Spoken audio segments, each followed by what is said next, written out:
All right, so what's going on, Tim? Nice to meet you, man. Nice to meet you. Yeah, absolutely. So, can you tell everybody, who you are and what you offer?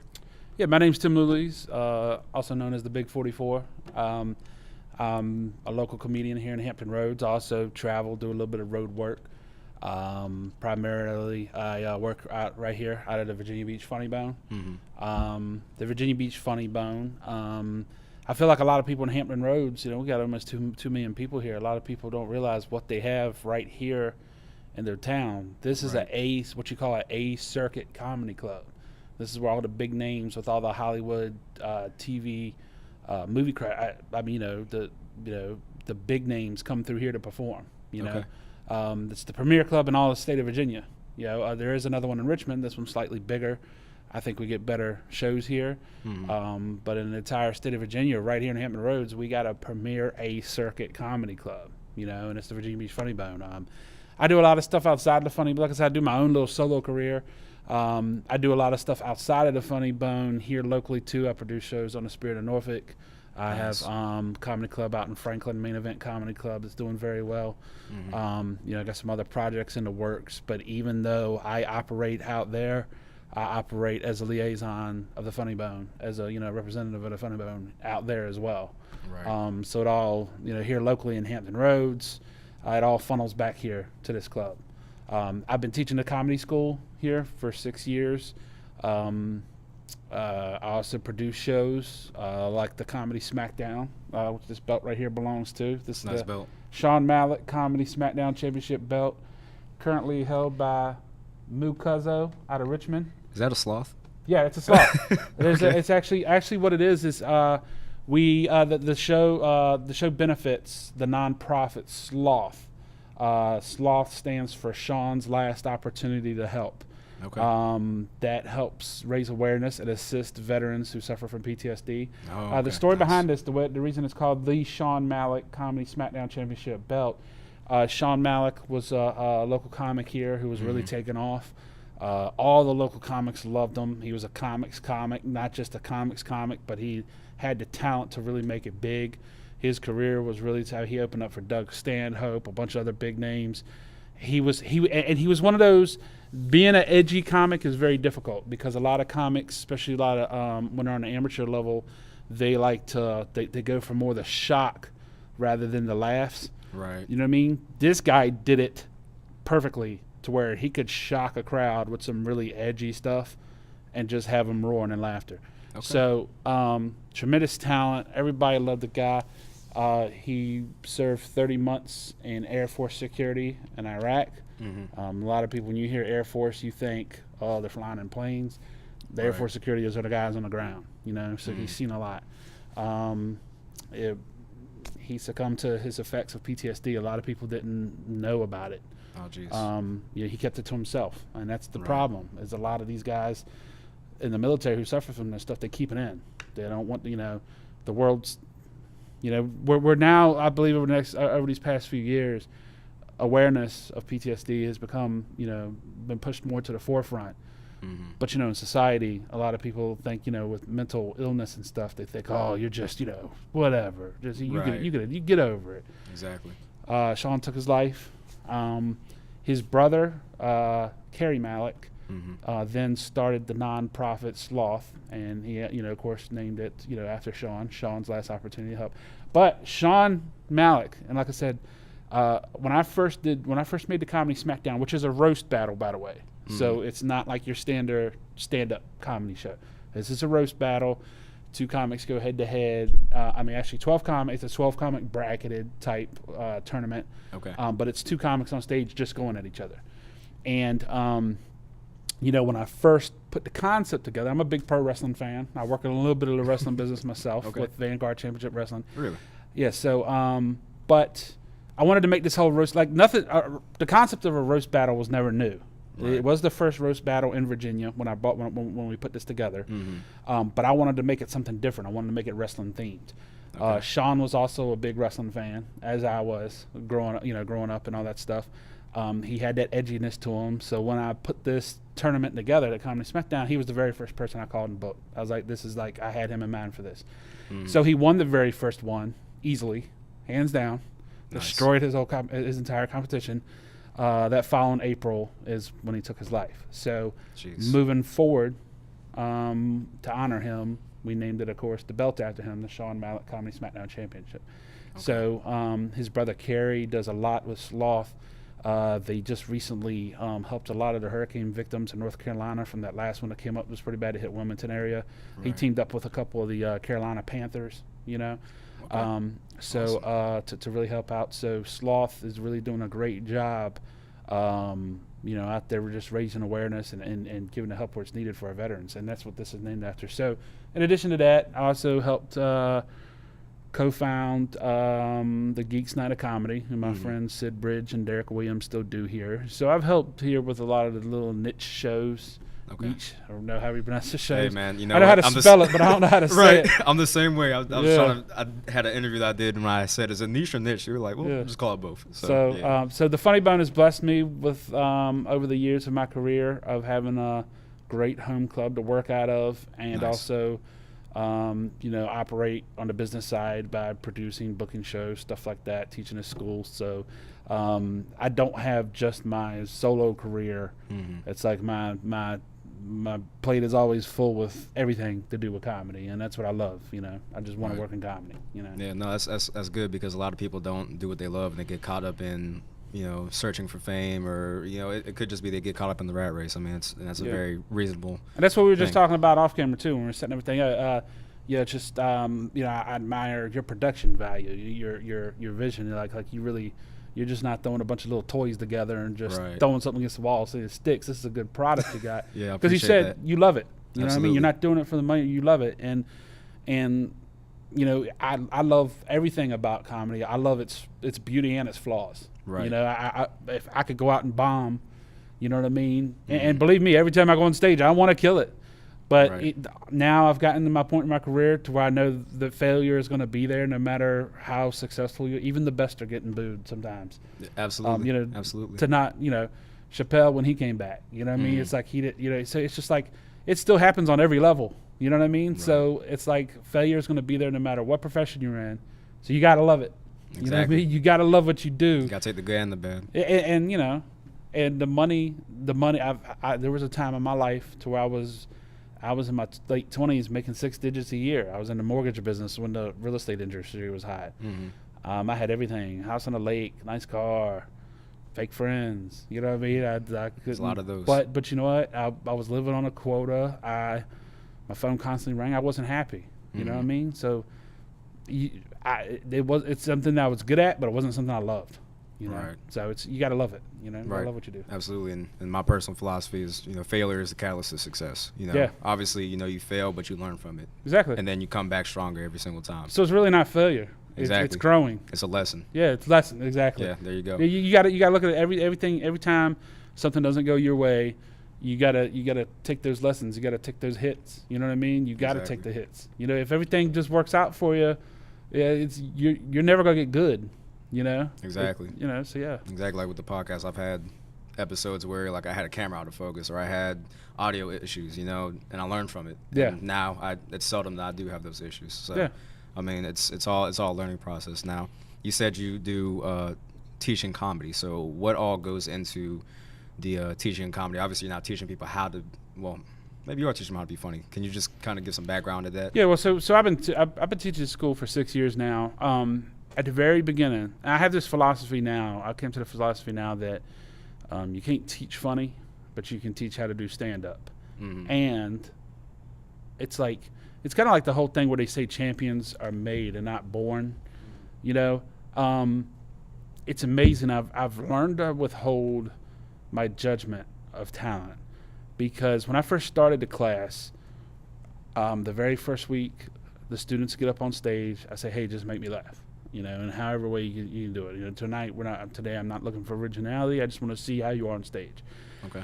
And I've seen people get up and tell their first joke, and I was like, back then I was like, oh, you should never try. Don't ever do comedy again. Don't ever try another joke. This is terrible. You know what I mean? Right. But I've learned to withhold my judgment, because it's by the end of the course, those end up sometimes being the best student, the best students. They end up actually continuing to do comedy post class. and they end up being some of the best. You know, there's some guys when I started back 10 years ago that for a couple years they were just the blunt of the jokes of the local comedy community, like on open mics. Like when a comic would get on stage, they'd be like, "All right, ladies and gentlemen, it's time to take your restroom break or smoke break if you want it. You're not gonna miss much with this guy." Oh, jeez. Shout out to my buddy Derek Williams. That's who I'm talking about. I'm gonna name drop you. I mean, he's my good friend. We just went on the road. I just took him on the road with me to a show I did in West Virginia. One of my best friends, one of the Geeks Night of Comedy founder. Okay. But this guy, I use him as an example with my students because sometimes when they start, they feel like they're not funny. Mm-hmm. And it's just because they just don't know who they are yet. Comedy helps you find out a lot about yourself. So I use this guy Derek as an example because he just sat there and grinded and stayed on stage. And now he's one of the best comics in the area. Nice. You know, so I've learned seeing him, and I've kind of adapted that to my students too. I tell my students, you know, when you come into this class, first of all, if you leave the class thinking you're a star, I failed you, because comedy's not an overnight success. It's not like music where you can, and I'm not disrespecting musicians because I know a lot of them, they've been grinding for years before they hit it big. Right. But nowadays we're in this era of social media and American Idol to where you can be an overnight success. I mean, comedy's not that way, you know, because it takes a lot of time to learn. This is a very cerebral art. It takes a lot of time to learn about who you are, what you be on stage. So I always tell my students, look, this class is about cutting your learning curve your first several years on the amateur scene and open mics. So I'm here to teach you the etiquettes and things to do right and to not cause the wrong waves, you know, and to grow and to better yourself over time and be patient with the process. It's all about the process, you know what I mean? So I never tell anyone, hey, come to my class, I'm going to make you a star. I tell them, hey, come and I could teach you how to do comedy right. You know, some people post class, they may continue, but they may go out and they may do it right or wrong or whatever. But that's up to them. You know, it's all about your success is going to be the hustle that you put into it post class. But a lot of people like the whole point of a comedy class is a lot of people like to learn how to do it before they actually go out and try it, because if you do just jump on stage at an open mic or something, one or two things. Well, one or two things. Or you might happen. do good. You might do, yeah, exactly. One or two things can happen. You can do great, and then you'll have a very delusional opinion about yourself, like, yeah, I am that dude. I'm that star now. Right. Or I am that, you know, whatever. Or you could bomb and be so damaged you don't want to come back. You know, my class helps teach that mental toughness. Also, another side aspect of the class is a lot of people take my course just to improve public speaking. Some people, their job may require them to eventually stand in front of large groups and talk, and especially like around, that happens a lot with the people here local in the military. Right. I've taught a lot of veterans and local military who are advancing, and now they got to speak in front of people. So it's a great way to learn how to break the ice, throw a little humor into your public speaking, and also, you know, I've taught a lot of TV and radio personalities. Nice. And the reason why is because a lot of times they have to go out and do satellite events, and you'd be surprised how many local people, radio and TV personalities around here that you see or hear, and you think, wow, these people are awesome at what they do, and they are. But you believe it or not, a lot of them, when it comes to standing in front of a live crowd, that's a whole different game. Freeze up. Yeah, you know, so they like to learn that. They like to sharpen their skills on that area. So that's a lot of what my class provides, and I enjoy doing it. Now, is the saying that picture the crowd with their as they're naked, like, is that really something people do? Or, funny fact, I've actually performed in front of a nudist colony before. Now, I didn't get naked myself, but the funny bone itself. All right, so we're cool. Like, there's no limit on the language in here. Okay, so right, no, absolutely. You set that up. Okay, yeah, no, you can drop an F-bomb. All right, cool, yeah. All right, so the funny bone itself, the general manager here used to book the Whitetail Nudist Resort. They used to book a like biannual comedy show, like once during the summer and once during the winter. And they sent me out there one time, and I had to do 45 minutes in front of a bunch of drunk, naked rednecks. And sure, that was awkward. Yeah, it was. It definitely was. It's their little culture, their little, I'm not gonna call them a cult. It's their little hippie thing, their belief. That's cool. That's on them. But as the comic, yeah, it could be quite distracting. You know what I mean? Right. So, yeah. So that's funny. Well, but yeah, it's not that. Really, what it is I teach my students to get up there and feel those nerves. You know, the nerves are going to be something that are always there. To this day, I still get really nervous, especially for big shows or, like I do I partner, like I said, I do a little talk show segment with Vanguard Championship Wrestling, which is pretty much the best local indie league here in Hampton Roads as well. Okay. When I step into a ring to talk, it's the nerves, like my heart is racing, like about to explode out my chest. And when I first started doing basic, just the stand-up comedy, I felt that too, and so it's kind of a weird sentimental thing to where I like seeing,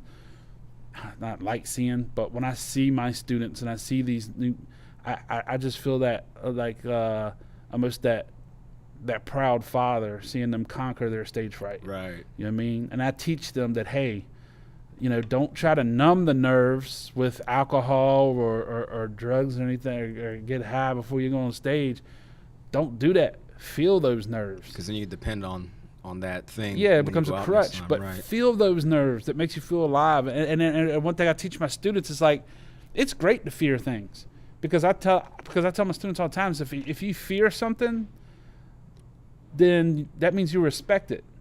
You know what I mean? Absolutely. I mean, it's the best way to focus you in and hone in on what you're trying to conquer. So that whole thing about the audience being naked, I've never understood it.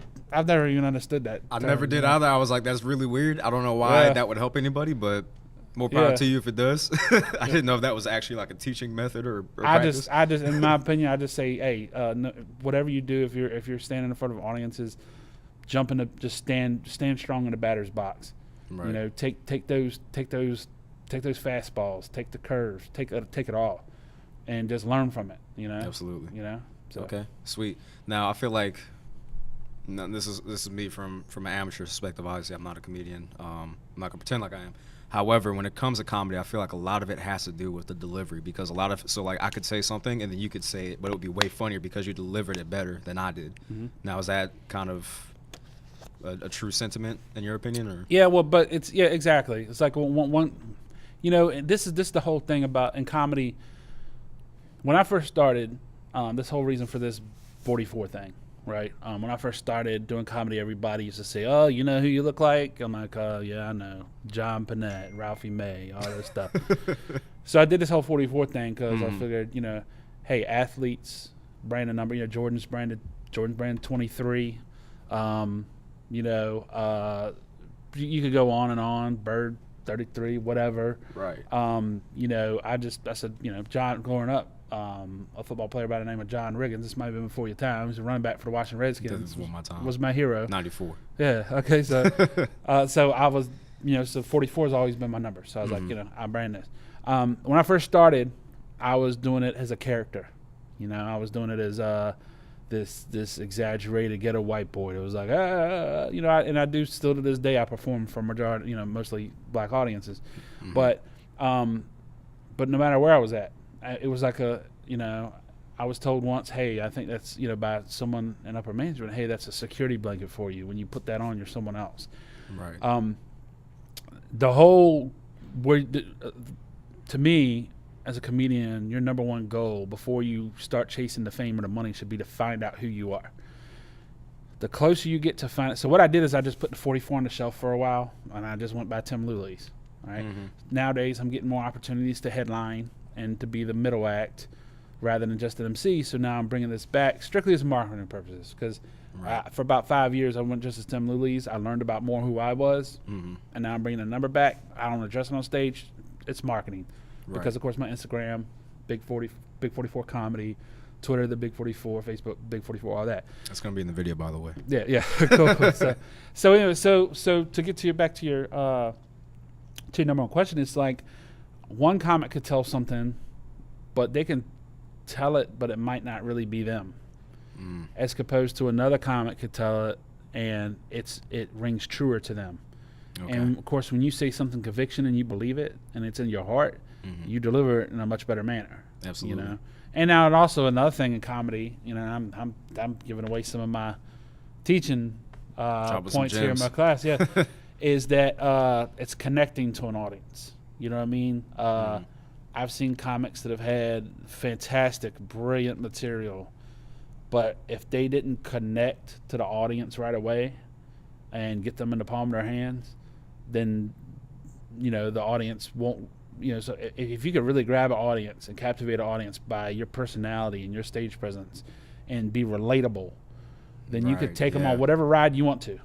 So that's the difference between, like, if one comic tells one particular type of joke and another comic says something similar. Of course, in comedy, you never want to do another comic's joke, but I know what you mean. Right. It's like how you could deliver a joke on a certain topic, but another comic can do it either better or worse, you know? Correct. It all depends on the comic's ability to connect and how true they are to themselves of what they're saying. Okay, So, awesome. yeah. So, in regards to comedy, this might be a loaded question. I don't know. So, society nowadays is a little bit more tender, for lack of a better term, than it was. Now, are there certain jokes that you kind of refrain from saying, or that are kind of off limits in this day and age? And how has comedy kind of changed in the past? I mean, even 10 years. I mean, I wish it was just as simple as now. I wish it was just as simple as it used to be. Like, the number one rule as a white guy is you can't drop the N-word. I wish it was that. I wish it was still that simple. Right. Now it's even worse. Right. You know what I mean? Now it's even more complex, especially on the college campuses. And like Chris Rock, Jerry Seinfeld, they don't do college campuses, and college gigs pay a lot of money. But this new generation coming up, man, it's so politically correct and everything's so restricted, and it doesn't matter. You know, and this is just a basic fact. A black comic can get away with saying a lot more things than a white comic. And hey, you know, that's a whole different political discussion. I see no issue in it because, hey, white folks for hundreds of years and thousands of years, we had our time, all right? So, so let them have theirs. You know what I mean? That's my opinion. You know what I mean? No, I got you. It doesn't just go. I'm not just saying this is the case on just the left wing type ideology. It's both sides. It's on the right now because I'm going to tell you something. When I started was during the Obama administration, and me as a white guy, when I would get up and tell an Obama joke, the crowd wouldn't even let me get into the punchline because they were already just me saying Obama, anything joking on him. Right. Oh, you can't say it. Now with Trump, man, it's even worse. I mean, you have clubs that are out there actually telling people, like sending out, you know, to their comics that they're hiring, no Trump jokes. And here's the thing, they're kind of caught up, and I'm not blaming this exactly on the comedy clubs because they're caught up because their customers are so vicious about it. Right. As a business, they got to keep their doors open. So I could kind of, and, you know, someone myself that produces shows as well. I don't want, you know, I wouldn't book a comic that doesn't match my audience. Absolutely. So, so it's not the club's fault; it's society's. Right. Both sides, the left and the right, now are so sensitive when it comes to comedy. Finesse Mitchell, he's going to be coming here soon up in January, the first second week, I think January 10th through something. He has a joke, and I'm not going to tip away his stuff. He talks about Trump, but he talks about it. Okay, so I don't want to go there because I don't want to talk about it. Anyways, it's very funny. It's very funny, and it's lighthearted. Okay, that's all I can say. I'm not going to go into detail. So it's not like a jab. It's just like a light. But anyone that's a Trump supporter that's in the crowd is immediately just coming at him with venom. You know what I mean? So it's like it's kind of typical now. I was like, and this guy's brilliant. I'm like, listen, just be quiet and give the comic a chance first before you make a judgment on him. You know what I mean? And I see stuff like that, and it frustrates me in comedy. And now, you know, what happened with Lil Duval? You know, Lil Duval, he just specifically just said, and hey, let's just talk real. I'm gonna talk real here. Absolutely. All he did, I'm not gonna put out. You know, I'm a very liberal person. So, you know, especially when it comes to social issues, a very liberal person. But all he said was something that men have said for years. If I'm tricked and I find out that this person isn't of the sex that I assume them to be, then I'm gonna. I believe he said knock him out. He said I'll kill him, MF or whatever. I mean, that's reasonable, whatever he said. man. Yeah, that's what so many like if you're gonna hold that against Lil Duval, you need to hold that against about 98% of every heterosexual male in this country because they have said that one time or another. To be fooled like that, yeah. I mean, I think it would go the same way for a female too, though, because if a female was under the impression that you were a guy and comes out, oh, you don't have anything hanging there, you know, like. So they wanted to crucify him, and then now we come to this. Now the most relevant, which is Kevin Hart. I just heard about that one too. I personally am not a Kevin Hart fan, but really? Yeah, I mean, I'm just not a fan. But hey, comedy's subjective. Absolutely, you know what I'm saying? Absolutely. But I am a fan of him as a person because he does so many great things.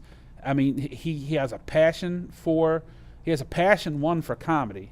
Right. He puts on a lot of young comics, up and coming comics. He gives them their big breaks. He does a lot of things for charity, a lot of great causes. I love him as a person. I'm just not a fan of his but as a person, I love him as an entertainer. And if you look at him online, he's motivational. You know what I mean? He's positive. And what he is now took him years to get to that point to evolve. We all grow. We all get, and you're going to hold something against them that was said 10 years ago. That seems to be the trend nowadays. People go dig up something and be like, oh, well, they said this, might as well cancel them. And so it's just like in comedy, it's like that in politics, it's like that in comedy. Right. It's a shame. You got to give people, listen, and I talk about this on stage. When I was 18 years old, I made the dumb mistake of breaking into a house. I have a criminal record that still holds me back to this day from a lot of different opportunities. Mm-hmm. I'm not that same guy I was when I was 18 years. Absolutely. Years old. That was, that was 20 years ago. You know what I mean? I'm like, I've evolved. I've grown. You know what I mean? Mm-hmm. I've, especially when I broke into stand-up comedy, when I got into stand-up comedy and I started traveling and I started going to places like New York, to LA and stuff like that, and seeing different cultures and being around different, people. And my mother always taught me to love everyone. So, I'm not, so we all grow and we all evolve. Right. And society is evolving, but I feel like almost regressing to a point because I can agree with that. If you want me to be open-minded about something, educate me.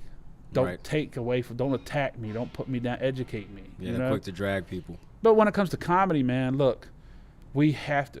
It's the last thing we have of free speech to where we can turn pain and turn controversy and turn evil even into something good, positive. Right. You know what I mean? It's almost like you recycling a junk old rusty tin can into a brand new shiny silver fork or spoon or something, or a little league trophy or something. You know what I mean? Right. It's absolutely. Like let's progress with us all. Let's not hate each other. You know what I mean? And in comedy, you come to a comedy show, don't come as a militant or an activist, right, or anything like that. Come to enjoy and laugh, and because here's what I feel like that if you are offended about things that comics are saying, then to me you got some prejudices to work on within yourself. And not only that, I feel like it's a choice to get offended. You choose what offends you at the end of the day. Yeah. Now look, hey,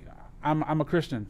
When you go up north to the Northeast, comics are doing jokes about Jesus. Mm-hmm. They're not so courageous to attack other religions that I'm not going to mention, but they Jesus and Christians are they're the easy targets to shoot at. Right. But I thought it was Catholics.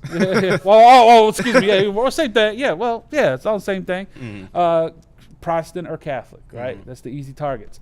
Now, me as a Christian, but I'm a comic, so I can, if it's a funny joke, I'm going to laugh at it. Absolutely. You know what I mean? I might say a little bit like, God, forgive me for laughing at that. But hey, look, man, it doesn't matter if you can be edgy and funny. The thing is a lot of people try to be edgy without being funny. They want to be edgy to be that guy that gets that, oh, did he say that? Or, right. And or to cause a news story. Right. You know what I mean? Rather than actually entertaining people. Absolutely. But, yeah, nowadays it's very tough. I don't know where comedy is going to go with that. Yeah, because it's almost like you have to skate on thin ice. You almost have to pull your punches, Yeah. And that to me makes it almost makes it disingenuous, Yeah, because exactly. now you have to tailor yourself to the crowd opposed to being who you actually are. Yeah. Now, in regards to what you were saying about people coming out to shows and having this militant or activist ideologies about themselves, how often do you deal with hecklers, and is it like Are you like, what's the rules of engagement with hecklers? Like, can you like roast a heckler, or like how does that Well, work? me personally, and one thing in my class, I teach this stuff. And it's crazy because there are a lot of comedy classes around the country that I know of that don't teach this stuff, but they should. I have a week that specifically, we just did this, by the way. We called it our Hell Week, and I just did this past Monday night. We run simulations of things that can go wrong through the show. And it's not just hecklers. So there's a bunch of things that could go wrong. When dealing with a heckler, luckily with me, in my 10 years, I only lost one battle, and I gave it up to the guy. You know what I mean? It was just pretty much this thing to where like he was being, it was in a bar. I started going at him. He made this funny thing back to me. He said this joke back to me about my weight. And I can't remember what it was, but I said, "Man, sir, you got me." Luckily, other than that, I'm actually pretty good with hecklers. Some people either have that or they don't. I personally, I'm a guy that comes to perform, to do my material, and to entertain the entire crowd. A lot of times, if you let a heckler get to you or you respond to them, you're giving them the attention they want. If you have the ability, not all comics can do it.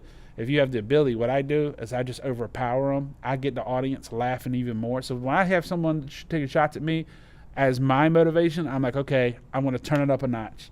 I'm about to get this crowd louder. I'm about to start getting these laughs even. So I start going harder. And drown them out. And I drown them out. A lot of comics you see, unfortunately, even some that are getting professional work, they let the audience dictate their set. I don't do that. Because it's your show. Yeah. So some comics will be on a roll, and one person in the audience just says something, not even heckling, just a question, and then they stop, hit a speed bump, stop entertaining the other 200, 300 some people in the audience, and direct the attention to this person and start talking to them. I'm not here to make you part of the show. I'm here to entertain everybody. So a lot of comics you will see, they let the audience control their set. I don't do that. I control the audience. Okay, sweet. So, yeah. So do you ever? I know you said you go by the script. Do you ever do anything that's a cappella or kind of just off the script, just to maybe try, like test the crowd or anything like that? Well, there is one particular art there's a difference in crowd work and working a crowd. The great ones. Guy Torrey is someone that when he comes through town, I always put in a request to work with him because I love working with this guy. He has a method, and not to give away any of his secrets, but he just has a method of making the crowd work for him to where, because laughter is contagious. Absolutely. So if you can hone in on that one person in the audience that's really giving you the love, and you can, not make you can almost like use them as like, as their as an asset to spread their joy throughout the rest of the room. That's something I'm just now learning, but that's where the focus and all that's where you put your focus. That's not where you go necessarily to attack or to engage. You know what I mean? Right. It's a method that I'm just now scratching the surface of. Look, I mean, listen, you think 10 years might be a long time in comedy. I mean, people like Jerry Seinfeld didn't get his break until he was in, like, I think 15, maybe 20 years. Carlin took a long time.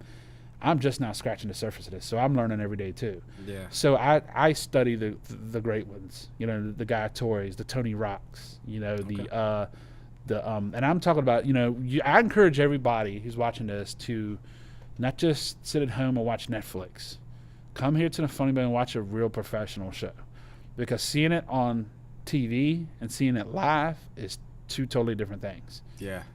Definitely. I when I was on a Carnival cruise before, and we spoke about this prior to, they had a little stand-up comedy thing, and it was great because you didn't know what to expect, and it was the ambiance was good, the atmosphere was great, and they kind of set the tone for everything, Yeah. And there was some that weren't all that great, and I'm sure they knew, but they kept on pressing on with the show, which is like you were saying, you got to persevere through the failures. Yeah. You got to keep on going regardless of what's going on with the crowd. And look, the Netflix specials, all that stuff, it's not as organic as you think.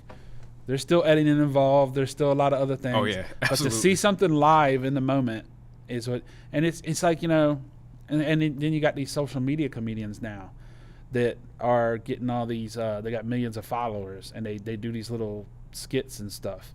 Then they get booked into comedy clubs because they could get a draw, but most of the time they don't come back because they're not funny. Exactly. Because doing a little skit on Instagram ain't like being on stage. So when they get on stage and now they're in front of all this packed house, and then when they crumble, the club's not going to have them back again. Right. Now, a lot of comedians hate on that because they're like, oh, it's killing the industry. Like, hey, man, if you're already in the stand-up game, that just means you need to step up your end. Exactly. And have more of a social media presence. That's something I myself need to work on. But, you know, but it's again, some people say that's killing comedy. Some people say that Netflix is killing live comedy. I encourage people to still go witness the experience of a live comedy show. And this is something in Hampton Roads, too. It's amazing how many people I talk to that have never been to a live comedy show. Mm-hmm. This area really is kind of an infant scene. There hasn't been a really strong comedy scene here in Hampton Roads for just about right around 10 years, you know. The local general manager that's here now really bought an opportunity to get more locals involved and to learn comedy through the school and through, you know, other showcases and stuff like, and opportunities. So yeah, that's awesome. So it's a very infant scene here. You go to a place like New York City, LA, you know, they're established. I'm sure they're riding with that stuff. But Charlotte has a great scene. They've had a major club. The Comedy Zone has been embedded there for a long time. Mm-hmm. So, you know, we're still an infant. So there's still so many people here in Hampton Roads that have never seen a live comedy show. I encourage you to do that. I encourage you to put down the remote. Go see it live. Yeah, you know? Absolutely, man. Because, and like we've been saying, I mean, there's no experience other than seeing it live because it's just that much more genuine. Exactly. Now, in regards to your shows that you have, well, not sure it's personally, but you said you have the heavyweight championship coming up for the roast session. When is that going to be? That's going to be Wednesday, next Wednesday, December 19th. 8:00 p.m. Okay. The tickets are $15. Like I said, a portion of that goes to benefit Sloth. So what we're going to have that night, we do have the main bracket of 12 comics that are going after this belt, but also a $500 cash prize courtesy of my man Stephen L. Washington. If you look up Stephen L. Washington Law Firm online, or I Know Stephen L. on Instagram. Very clever with his marketing. Nice. You know, young man. He's got him a championship ring at the University of Auburn football. Okay. You know what I mean? So very great, top-notch lawyer. He's enthusiastic. He's passionate about, you know, his work. Mm-hmm. He sponsors this. He puts up the $500 cash prize. We also have Vanguard Championship Wrestling that, of course, I'm a part of. We have the Spirit of Norfolk who sponsors it, and Mix It Up. They do a lot of good craft brews and all that stuff that are on Shore Drive in Suffolk. Nice. So they sponsor it. So in addition to that 12 comic bracket, we also have a tag team round. We have the Golden Pinky Society. They're actually a real wrestling tag team out of Vanguard Championship Wrestling. Wow. Okay. They go against John Gilbreth, who's actually been involved with Sloth for a long time, and Bobby Hollywood, who's on the radio on 100.5. Okay. So that's a tag team round. That's a one-round tag team. So they go out, and we have separate tag team belts for that. Nice. Also, what we're doing for the very first time on this SmackDown is we're doing a staff versus staff round. We have the sound guy who also does security, Zeke, is going against one of the head of security here, Emmanuel. Okay. So two of the staff are going up there. Two staff members from the Funny Bone Comedy Club are going up to go head-to-head to roast each other, and the winner gets a paid night off. So nice. So yeah. So nice. So we're gonna have a lot going on this one. Okay. We've traveled with this show. We've done the Richmond Funny Bone, and this is where the champion Mukasa is coming from. He's coming down from Richmond. We've done the Charlotte Comedy Zone.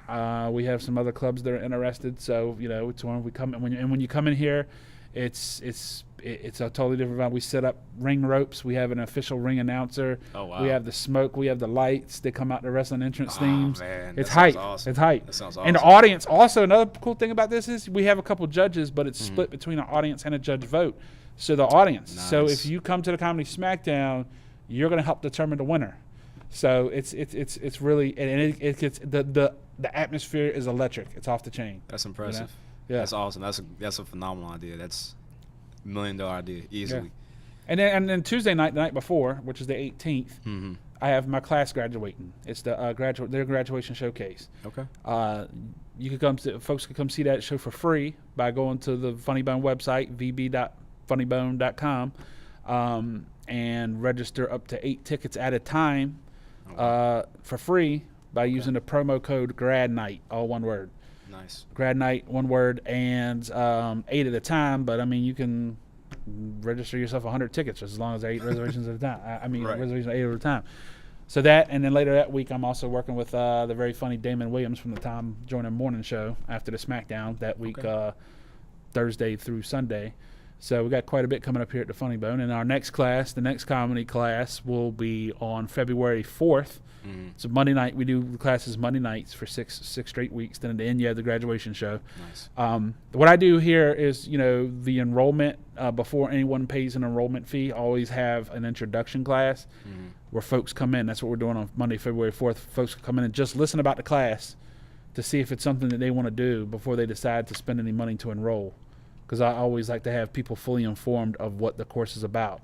Because I'm not in the business of taking people's money and telling you you're a star and then just, when you post class, let you go out and crumble somewhere. Right. A lot of my students, from my very first class 6 years ago, I'm still a mentor to this day. Nice. So I do that free introduction class. They could go online to sign up or just show up on Monday, February 4th, and you can hear what the class is all about before they decide to enroll. So. Okay. Nice. So what kind of got you started on comedy? Like, what was the defining moment? Was like, yeah, I want to do comedy. That's something that I'm passionate about, something I'm interested in. What drove you towards that? Well, it's something I've always wanted to do all my life, but it was self-doubt that helped me, that held me back. Okay. Of course, growing up, I've always had a weight issue. When I was a little kid, when I was in high school, I was in pretty good shape. But once I got out of high school, got to the drinking, got to the smoking, it just all came back. You know what I mean? Look, your body, if you're meant to be fat, your body's gonna keep you fat. It's a battle I gotta fight all the time. Some people can just eat and they don't have that problem. They don't, so it's something I fought all my life. So those kind of insecurities like that of standing on a stage a lot of times would hold me back. What was the defining moment was, when I had all that money, when I was making all that money through the mortgage business, and I lost everything when the market crashed back in 07, 08. I lost everything, and then I went into bill collecting for a couple years, and that got to me. The negativity just ate away at me, and I was just like, all right, this is the time where I'm going to find out if I can do this or not. So I went out and got on an open mic, found out that, it was for me and that I was meant to do this, and I just haven't looked back ever since. And I come from a self-employed background of sales and stuff like that. So I pretty much just took it as, hey, now I'm my own product. I'm my own boss from here, and that's what kind of draws me into the business side of it too, of producing shows, booking shows. I just have a passion of going somewhere, and whether it's in the Funny Bone here or in a bar and restaurant or on the Spear in Norfolk, of going somewhere and putting together a great show, and that's my passion. So, but that's what got me into comedy, was just finally losing everything, being at 30 years old and saying, hey, I don't want to tell my grandchildren one day or my children that, hey, I could have done this, I could have done that and never tried it. So I just went after it. The clock was ticking. The cool thing about comedy, though, is you could start at 50 years old and still make it into the business. Yeah. But, it's just sometimes, sometimes things sometimes you got to hit rock bottom to finally say, you know what, I just want to go after what I've always wanted to do. You know, and growing up, I looked up at Chris Rock, Andrew Dice Clay, Eddie Murphy. Those were my heroes, going to all the Saturday Night Live people. So it was just that. So it's always something I've always wanted to do. It was just getting knocked down is what made me do it. Okay, awesome. So that's good. I mean, a lot of people. Hopefully they don't get to that point where they do get knocked down and they do it, but a lot of people are reluctant. Sometimes some people need it. Right, and sometimes they do need it because a lot of people are reluctant to do what they actually want to do in life. And now you fast forward 20 years, you have a life of regret not doing what you wanted to do. You could have failed at it, but you could have did great at it. You'll never know, you know. Even if you failed at it, at least you know that you tried it. Exactly. You know? So, Absolutely, and that's something that everybody can learn from. Now, I don't want to keep you too long. You know, obviously, I don't want my car to get towed. So. yeah. But so who is your favorite comedian, or can you give me like a top 3? Are you talking about like all times? For your personal preference of all For time, my personal, who's your Oh, now we're really getting it. Look, because I can't. Okay, so I'm not gonna lie. I'm not gonna hold nothing back. He had what was coming to him, but this is just the realest story I can tell. Is my very first influence of comedy was Bill Cosby. You know, I was a kid. I was like 4 or 5 years old, watching my family watch his comedy special, Bill Cosby himself, seeing them dying out laughing at him, and then I'm like, wow, that's what I want to be. So it's like, and growing up, and he was clean, you know what I mean? It was all that stuff. So it was clever. And then as I got older, I got into the more edgy ones, which I have to put, like if I have to say number one of all times, that's hard. But it's for me, it's like it's Chris Rock, Eddie Murphy, you know. Yeah, so those were the ones that really growing up that I would definitely put in my top. But as I began to work into this in the comedy, it's changed a little bit. I love nowadays Bill Burr. He's fantastic. I've had an opportunity to work with Tony Rock. God, I don't want to say this. It's hard for me. Just my personal opinion. I think Tony Rock is funnier than his brother Chris. Really? I mean, I'm sorry. It's just my. I mean, it's. Hey, look, man. So I can't give a good opinion because I haven't listened to Tony You that should much, see so Tony Rock. I'm gonna check him out. You should see Tony Rock. They also have a younger brother named Jordan coming up. He's in a bunch of Jordan Rock. He's in a bunch of Netflix TV and all that stuff. Okay.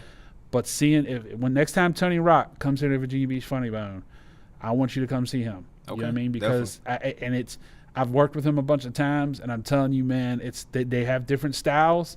You know what I mean? They all somewhat look alike, but their styles are. I'm telling you, Tony Rock, in my opinion, and that's just and it hurts. I mean, but hey, Chris Rock's still one of my greatest influences of all time. You know what I mean? I love his comedy. So that was basically growing up. Those are the ones that I admired. But then once I started to work into it, work in the business, I got a different appreciation for certain other type of comics.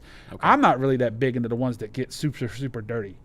You know what I mean? That's very vulgar. I mean, Chris Rock, yeah, he went there a little bit, but he still made his very funny. His whole skit wasn't based off of that, right? I'm not into the toilet bowl humor, vulgar, really super vulgar, super edgy, super offensive stuff. Yeah, because that's borderline edgy. Yeah, with all the vulgarity and stuff like that. Yeah, absolutely. So I think it's, I appreciate more the clever comedy. Absolutely, definitely, because that's something a lot of people don't. Because it makes you think. Yeah, exactly. Yeah. Because you're like, oh wow, I didn't think about that. That was nice. Yeah.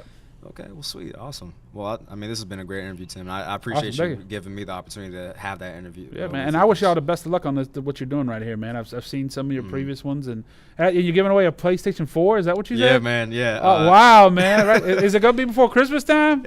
So it's gonna get there a little bit after Christmas, because it's not this week's podcast episode, but the following week we're gonna be doing the PlayStation 4 giveaway. So are you just giving out to a certain view, like a random viewer? Or? No, so the way it works is people I'll post it on social media, and all they have to do is just share the video, and then I'll put them in. And I just have like a list of numbers, and I do a random number generator, and whoever it lands on, that's who gets it. So there you go. Hey, yeah, man, hey, definitely. I will share it. I mean, I appreciate that. I'll share it and encourage other people to share it. That's a good marketing strategy right there, man. Yeah, and it's an expensive one too. Yeah, you got to do it though, man. Yeah, you got to. Man. But that's very innovative thinking, man. And I think what you're doing here is fantastic. Awesome, I appreciate it. Thank you for letting me be a part of this. Yeah, no, absolutely. Well, thank you, Tim. I appreciate it. Thank you. And everybody, make sure you go check out the Funny Bone in Virginia Beach. All right, we're out.